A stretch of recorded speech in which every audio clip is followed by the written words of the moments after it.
ஆனால் ஒன்றை மட்டும் கூறிக்கொள்ள ஆசைப்படுகிறேன். டப்பாவுக்குள் டால்டா இருந்தால் அது டால்டா டப்பா என்று அன்புடன் அழைப்பார்கள்.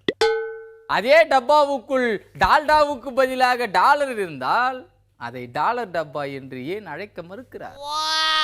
இப்படித்தான் இடிதாங்கியின் கேள்வி மாற்று சிந்தனைகளை தாங்கிக் கொண்டு மாற்று கட்சியினரை சிந்திக்க வைக்கிறது.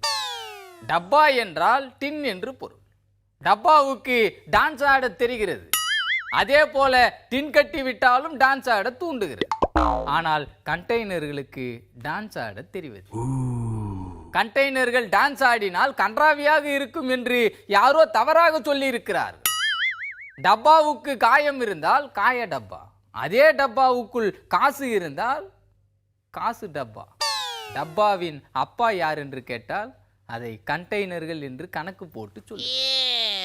ஆக டப்பாவுக்கும் கண்டெய்னருக்கும் என்ன வித்தியாசம் இருக்கும் என்று கேட்டால் அது மலைக்கும் மடுவுக்கும் உள்ள வித்தியாசம் என்று கூறுகிறார்.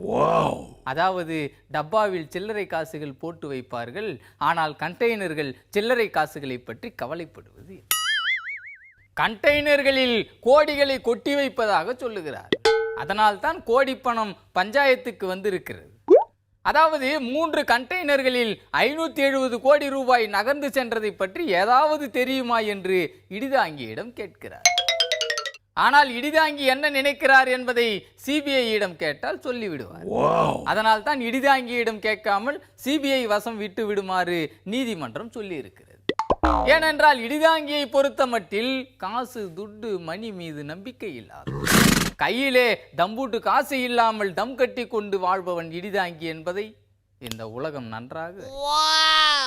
மடியிலே கணத்தை கட்டி கொண்டு வழியிலே பயத்தோடு போவதை இடிதாங்கி ஒருபோதும் விரும்ப மாட்டான்.